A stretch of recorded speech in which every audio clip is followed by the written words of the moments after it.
بسم اللہ الرحمن الرحیم۔ السلام علیکم ورحمۃ اللہ وبرکاتہ۔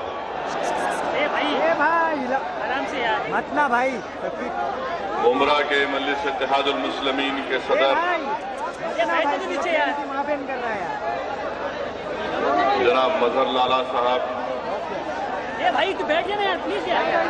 ممبئی کے مجلس اتحاد المسلمین کے صدر جناب شاکر پٹنی صاحب، مجلس اتحاد المسلمین کے رکن اسمبلی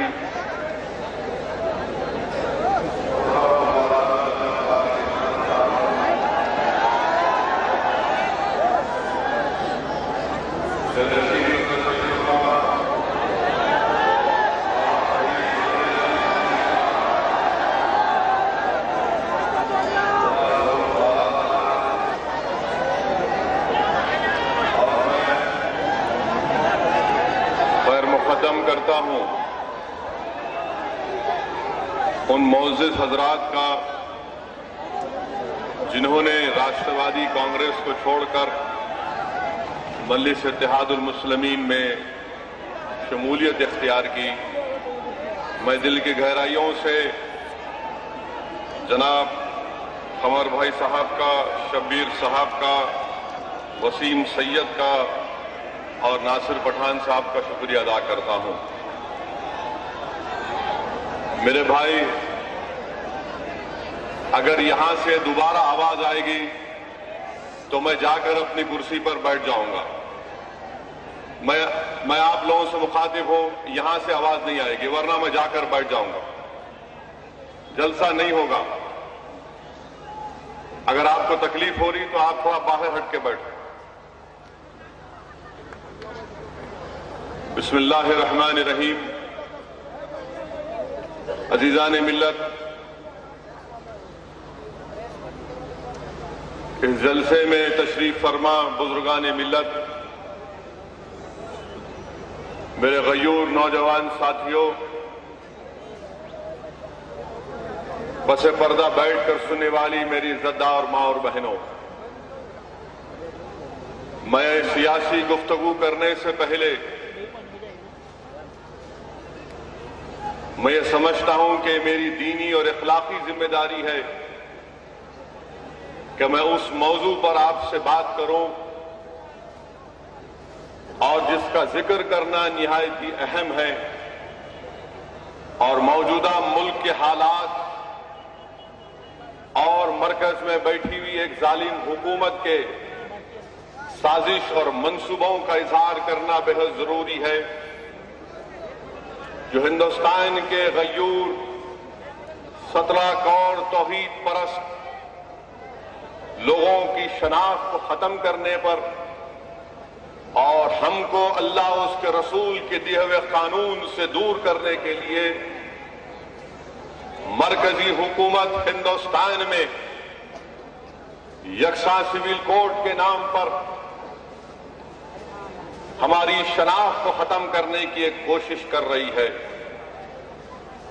اور میں آپ کی توجہ اس لیے چاہوں گا کہ سارے ملکگیر پیمانے پر پورے ملک میں جس کسی کے دل میں اور سینے میں دھڑکتا ہوا دل ہے، جس نوجوان کے پاس اس کے سینے میں اس بات کی اگر وہ تکلیف محسوس کر رہا ہے کہ میری شریعت کو مجھ سے چھینا جا رہا ہے، جس ضعیف ہمارے بزرگوں کے دھڑکتے ہوئے سینوں میں، جن کی زندگیاں 70-75 سال کو پہنچ چکی ہیں، آج ان کے دل و دماغ میں ایک سوال یہ پیدا ہو رہا ہے کہ کیا یہاں پر مجھ سے میری شناخت کو چھین لیا جائے گا؟ میری غیور ماں اور بہنیں آج اس سوچ اور فکر میں مبتلا ہیں کہ کیا ہم سے ہماری پہچان اور ہماری شناخت کو ختم کر دیا جائے گا۔ میرے عزیز دوستوں اور بزرگوں، میری عزتدار ماں اور بہنوں، اسد الدین اویسی آپ کے درمیان میں کھڑے ہو کر اس بات کا اظہار کر رہا ہے کہ آج مرکزی حکومت جس کی قیادت وزیر اعظم نریندر مودی کر رہے ہیں، وہ ہندوستان میں نہ صرف مسلمانوں پر یکساں سول کوڈ کو نافذ کرنے کی کوشش کر رہے بلکہ وہ ہندوستان کے پلورلزم کو، ہندوستان کے سیکولرزم کو، ہندوستان کی ڈائیورسٹی کو ختم کرنے کا ایک منظم ارادہ کر چکے ہیں۔ یکساں سول کوڈ کا نفاذ میرے بھائی صرف مسلمانوں کے لیے تکلیف دہ بات نہیں ہوگی، بلکہ تکلیف دہ بات ہندوستان کے ہر شہری کے لیے ہوگی جو ہندوستان کے سیکولرزم سے محبت کرتا ہے، جو ہندوستان کی ڈائیورسٹی کی عزت کرتا ہے۔ آج اسدالدین اویسی ان تمام غیور ہندوستانیوں سے بھی کہہ رہا ہے کہ جاگو، آج وقت آیا ہے جاگنے کا۔ اگر آج تم اپنے آنکھ اور دل و دماغ کو کھول کر مرکزی حکومت کی سازش کو نہیں سمجھو گے تو یاد رکھو آنے والی نسل تم ہم تمام کو کبھی معاف نہیں کرے گی۔ وہ آنے والی نسل ہم سے سوال کر رہی ہے کہ اس ملک کو آزاد کرانے کے لیے ہندوؤں نے، مسلمانوں نے، دلتوں نے، عیسائیوں نے، سکھوں نے، سب نے مل کر انگریزوں سے اس ملک کو آزاد کرایا۔ سب نے مل کر اپنی جانوں کو قربان کیا، سب نے مل کر جیلوں کی صحبتوں کو برداشت کیا، سب نے مل کر انگریزوں کی لاٹھیوں کا شکار ہوئے، سب نے اپنے آنکھوں کے سامنے اپنے عزیزوں کی لاشوں کو دیکھا۔ سن 57 کی جنگ آزادی کے مجاہدین، ممرا کے غیور نوجوانوں، میری عزتدار ماں اور بہنوں، اگر اللہ سن 57 کے ان مجاہدین کی روحوں کو آواز دے گا تو علامہ فضل خیر آبادی کی روح ممرا کے غیور نوجوانوں کو پکار رہی ہے کہ نوجوانوں یاد رکھو، اس ملک کو آزاد سنگ پریوار نے نہیں کیا، اس ملک کو آزاد ہم نے کیا، اور اس لیے کیا کہ تمہاری شریعت زندہ رہے۔ اگر اللہ ان سن 57 کے جنگ آزادی کے مجاہدین کی روحوں کو آواز دے گا تو ان کی روحیں تم تمام سے پکار کر کہہ رہی ہے کہ ہم نے ریشمی رومال کی تحریک کا آغاز اس لیے کیا تھا کہ جب ملک آزاد ہو جائے گا انگریزوں سے تو ہم اپنی مسجدوں کو آباد رکھیں گے، ہم شریعت پر چلیں گے، اس ملک کے سیکولرزم کو زندہ رکھیں گے۔ آؤ میرے نوجوانوں، میرے بزرگوں، میری عزتدار ماں اور بہنوں، ہندوستان کے غیور ہندوستانیوں، اویسی تم سے بھیک مانگ رہا ہے کہ بچا لو اس ملک کو، اس ملک کو بچانا ہے ایسی طاقتوں سے جو ہندوستان کے سیکولرزم کو ختم کرنا چاہتی ہے۔ یہ لڑائی میری نہیں ہے، یہ لڑائی تمہاری نہیں ہے، یہ لڑائی مسجد کو بچانے کی نہیں ہے، یہ لڑائی شریعت کو بچانے کی لڑائی ضرور ہے، مگر یہ لڑائی ہر ہندوستانی کو لڑنے کی ضرورت ہے۔ اس ہندوستانی کو لڑنے کی ضرورت ہے جو اس ملک کی خوبصورتی کو بچانا چاہتا ہے۔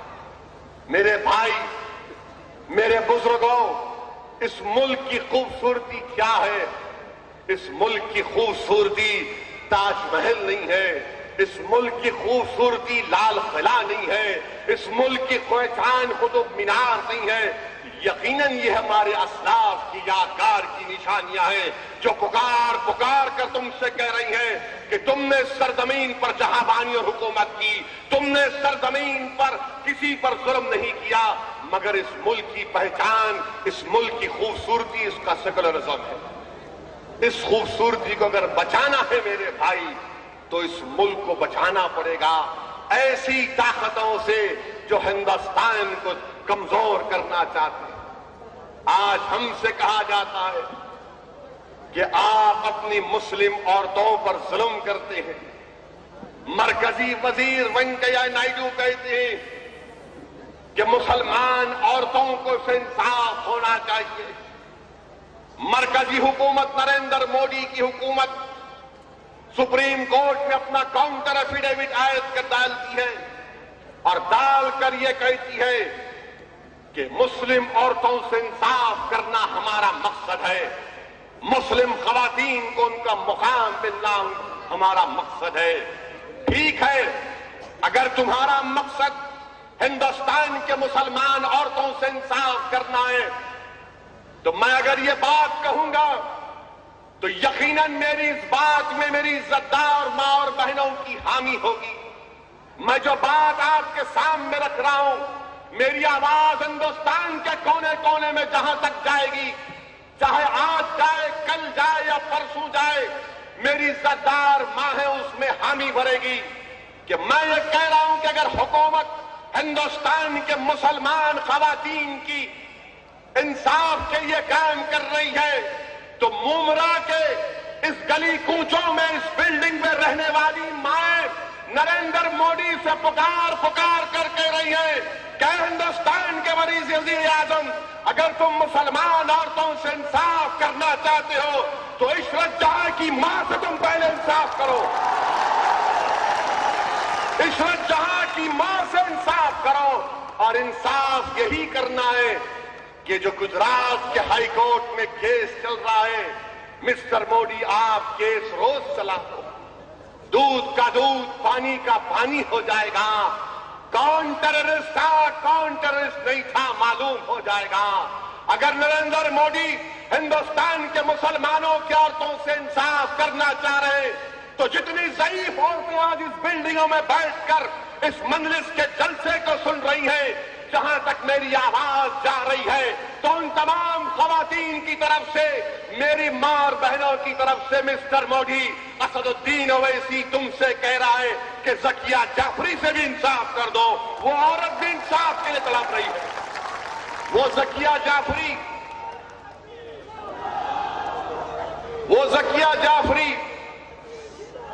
جو ایسی بلڈنگ تھی، اسی بلڈنگ میں جا کر جب بنا لی تھی ذکیہ جعفری، اس کی آنکھوں کے سامنے احسان جعفری کو مار دیا گیا۔ مسٹر مودی آپ کو یاد ہوگا نا مسٹر مودی، یا آپ بھول گئے ہیں ہندوستان کے وزیر اعظم؟ آپ ہندوستان کے تخت پر بیٹھ کر ہندوستان کی سلطنت کے 2019 تک تو بادشاہ بنے ہیں، مگر تخت پر بیٹھنے والے بادشاہ انصاف کی جب آپ بات کریں گے تو انصاف مظلوم سے شروع ہوتا ہے، اور ہندوستان میں سب سے بڑے مظلوم ذکیہ جعفری ہیں۔ ذکیہ جعفری سے انصاف کرو۔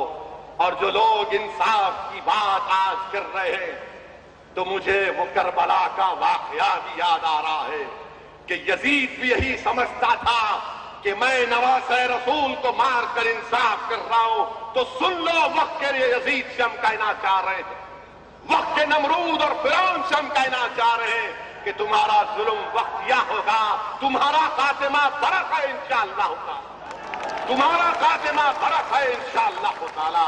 تاریخ کے صفحات گواہ ہیں کہ اقتدار جس کے پاس تھا اور اس نے اقتدار کے نشے میں ظلم کرنا شروع کیا تو اللہ ہر چیز کو برداشت کرتا ہے، اللہ اپنی مخلوق پر ظلم کو کبھی برداشت نہیں کرتا۔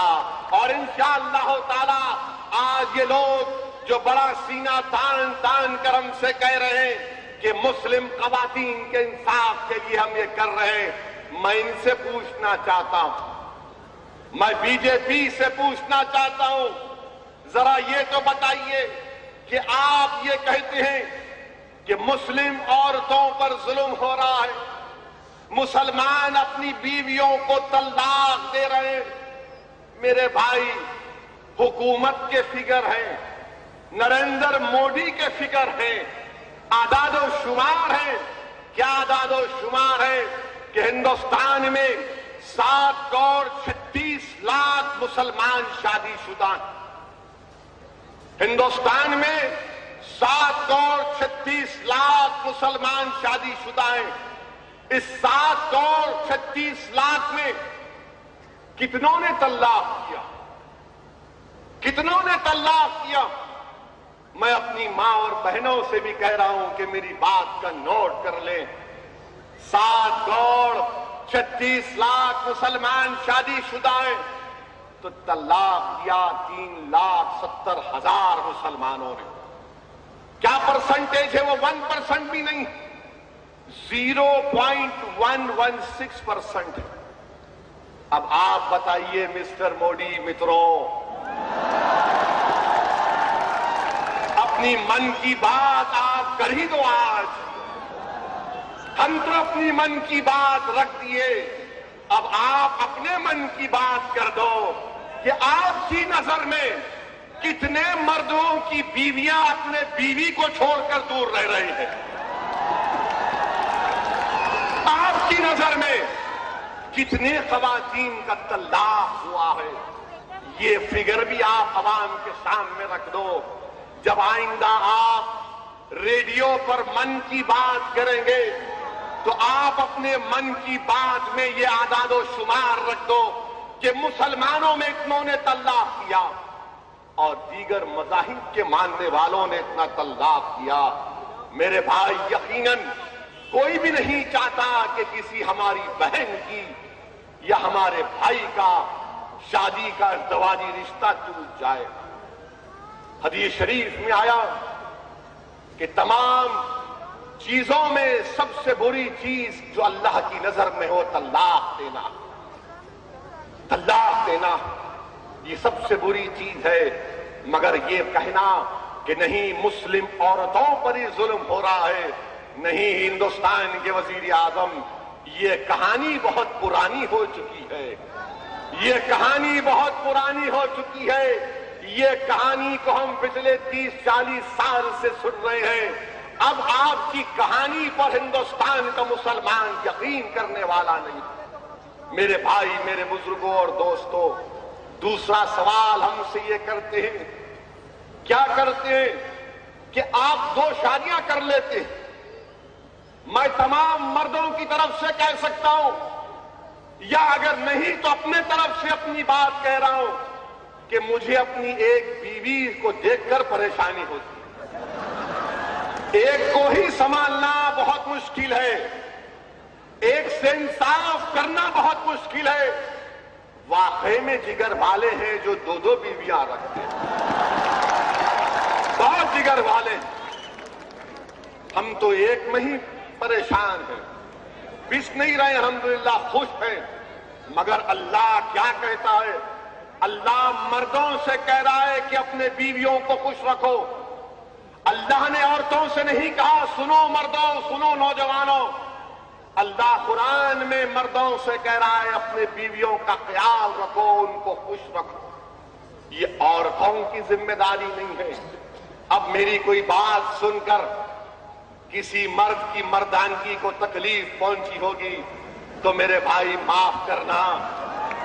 تمہاری مردانگی کو تکلیف پہنچانے کے لیے کہہ رہا ہوں کہ ہماری ذمہ داری ہے کہ ہم اپنی بیویوں کا خیال رکھیں. اور میری نظر میں مرد وہ ہے جو اپنی بیوی کا خیال رکھے، نامرد وہ ہے جو اپنی بیوی کو مارتا ہے. نامرد وہ ہے جو اپنی بیوی کا خیال نہیں رکھتا. مرد وہ ہے جو اپنی بیوی کو خوش رکھتا ہے. مرد وہ ہے جو اپنے بیوی سے محبت کرتا ہے. مرد وہ ہے جو اپنی بیوی کی تکلیف کو اپنی تکلیف محسوس کرتا ہے. میرے عزیز دوستوں اور بزرگوں، یہ ذکر ہماری کتاب قرآن کریم میں کیا گیا. مسٹر مودی اس کا آپ کیا جواب دیں گے؟ کیا جواب دیں گے اس کا آپ؟ اور پھر یہ کہنا کہ مسلمان صرف 2 بیویاں رکھتے نہیں. میرے بھائی، نیشنل فیملی ہیلتھ سروے 2005 اور 6 آیا، جس میں کیا کہا گیا کہ ہمارے ہندو بھائی بھی 2 بیوی رکھتے ہیں، مسلمان بھی رکھتے ہیں، سب رکھتے ہیں، مگر بدنامی کا ٹوکرا ہمارے سر پہ رکھ دیتے ہیں کہ نہیں آپ ہی کرتے، نہیں کرتے. میرے بھائی، قرآن میں ہم کو کیا کہا گیا؟ دوسری شادی کرنے کا حکم نہیں ہے، اجازت ہے. دوسری شادی کرنے کا حکم نہیں ہے، اجازت ہے. اور اللہ قرآن میں کہہ رہا ہے، فرما رہا ہے کہ تم کو انصاف کرنا پڑے گا. میں آج کے جلسے سے اس بات کو کہنا ضروری سمجھتا ہوں کہ جو ہمارے بھائی 2 شادیاں کرے ہیں، رسول اللہ صلی اللہ علیہ وسلم کے حدیث شریف کو یاد رکھو کہ رسول اللہ صلی اللہ علیہ وسلم نے ارشاد فرمایا کہ حشر کے میدان میں لوگ آئیں گے، اپنے آدھے جسم کے ساتھ آئیں گے. حدیث کے الفاظ ہیں کہ اپنے آدھے جسم کے ساتھ آئیں گے، یعنی ان کا پیٹ سے ان کا پیر کچھ نہیں ہوگا، آدھے جسموں سے آئیں گے۔ جب لوگ ان سے پوچھیں گے کہ تو اس حالت میں کیسے آ گیا، تو پکار کر کہے گا کہ دنیا میں میرے پاس 2 بیویاں تھیں، میں نے ان سے انصاف نہیں کیا تو اللہ نے مجھ سے یہ عذاب کیا۔ تو جن کے پاس 2 بیویاں ہیں، یاد رکھو انصاف ہوگا اللہ کے پاس، کوئی بچنے والا نہیں ہے۔ نہ اسد الدین اویسی بچے گا، نہ شاکر بچے گا، نہ وارث بچے گا، نہ لالا بچیں گے، اور تمام کو جواب دینا پڑے گا۔ میرے بھائی، اسی لیے آج کے اس جلسے میں میں یہ بات آپ سے کہنا ضروری سمجھتا ہوں کہ شریعت کے اوپر لوگ نعرے ضرور لگاتے ہیں کہ شریعت کے نام پر ہم مر جائیں گے۔ اسد الدین اویسی ان نوجوانوں سے بھیک مانگ رہا ہے کہ میرے بھائی، تم مرنے کے لیے نہیں آئے ہو، تم زندہ قوم کے فرد ہو، تم کو زندہ رہنا ہے اور اس طرح زندہ رہو۔ اگر تم شریعت کو اپنے آپ پر لاگو کرو گے تو تم زندہ ہو، اگر تم شریعت کو اپنے آپ پر لاگو نہیں کرو گے تو پھر تم کو زندہ کہنا مشکل ہو جائے گا۔ اگر تم گھر میں اپنی باپ کی عزت کرو گے تو تم زندہ ہو، اگر تم گھر میں اپنی ماں کی عزت کرو گے کیونکہ اس کے پیر کے نیچے جنت ہے تو تم زندہ ہو، اگر تم اپنی بیویوں سے محبت کرو گے تو تم زندہ ہو، اگر تم اپنی بیویوں کو نہیں مارو گے تو تم زندہ ہو، اگر تم اپنی بیویوں کا غصہ سہو گے تو تم زندہ ہو، اگر تم ایک یتیم کے سر پر ہاتھ رکھو گے تو تم زندہ ہو، اگر تم بیواؤں کی مدد کرو گے تو تم زندہ ہو، اگر تم مسجدوں کو آباد کرو گے تو تم زندہ ہو، اگر تم تہجد میں اٹھ کر نماز پڑھو گے تو تم زندہ ہو۔ اگر یہ نہیں تو پھر کوئی زندہ نہیں۔ زندہ اس کو کہتے ہیں میرے بھائی۔ دنیا کو بتا دو کہ جب تم روڈ پر اکیلا چل کر کوئی جاتا ہے تو کہے ہاں یہ زندہ قوم کا زندہ جا رہا ہے۔ یہ مزاج ہم کو دینا ہے دنیا کے سامنے۔ آج حکومت ہم سے کہہ رہی ہے تو ہم ان کو بتائیں گے زندہ کیا ہوتا۔ دہشت گردی کا خاتمہ کرنا پڑے گا۔ اگر کسی نوجوان کے دل میں آئیسس کے تعلق سے رائے برابر بھی محبت ہوگی تو تم اسلام سے وفا نہیں کر رہے ہو، تم اسلام سے غداری کر رہے ہو۔ یاد رکھو آئیسس سے ہمارا کوئی تعلق نہیں تھا، نہ رہے گا۔ ہماری لڑائی سنگ پریوار سے تھی اور انشاءاللہ تعالی رہے گی۔ جب تک زندہ رہیں گے فرقہ پرست طاقتوں سے مقابلہ کریں گے، مگر یاد رکھو میرے بھائی، جس طرح تم صبح اٹھتے ہو، اگر خوش قسمت ہیں وہ لوگ جو رات کے اندھیرے میں اٹھ کر اللہ سے بھیک مانگتے ہیں، بہت خوش قسمت ہیں۔ کسی ایک اللہ والے نے کہا تھا، شاید امام غزالی نے کہا تھا کہ جو رات کے اندھیرے میں اٹھ کر سناٹے کے عالم میں اللہ کی بارگاہ میں سجدہ کر کر روتا ہے تو اللہ اس سے محبت کرتا ہے۔ جو راتوں میں اٹھ کر اللہ سے بھیک مانگتے ہیں اللہ ان سے محبت کرتا ہے۔ جو فجر کی نماز کو اٹھ جاتے ہیں اللہ سلامت رکھے ان گھروں کو جس میں ایک باپ اٹھ کر اپنے تمام گھر والوں کو اٹھاتا ہے، اٹھ بیٹا، اٹھ بیٹی، نماز فجر کا وقت ہو گیا۔ میرے بھائی، یہ مزاج پیدا کرنا ہے، مگر ہم نوجوانوں کا کیا مزاج ہے؟ برا مت مانیے، آج کہنے دیجئے، ہم نوجوانوں کا مزاج ہی ہے کہ فجر گول ہو جاتی ہے، اماں آ کے اٹھاتی ہے کہ اٹھ جا بیٹا، تو نماز تو نہیں پڑھا، کم سے کم اب ناشتہ تو کر لے۔ تو بیٹا بولتا اماں تو روٹی ڈال، میں ذرا فون کھول کے دیکھتا ہوں کتنے ایس ایم ایس آئے، کتنے واٹس ایپ آئے۔ میرے بھائی، فون کو جو تم صبح اٹھ کے دیکھتے ہو، کیا تمہارے دل میں یہ خیال نہیں پیدا ہوتا کہ میں قرآن کھول کر بھی پڑھ لوں کبھی؟ میں فون کھولنے کی جگہ قرآن کھول کر دیکھ لوں، میں واٹس ایپ یا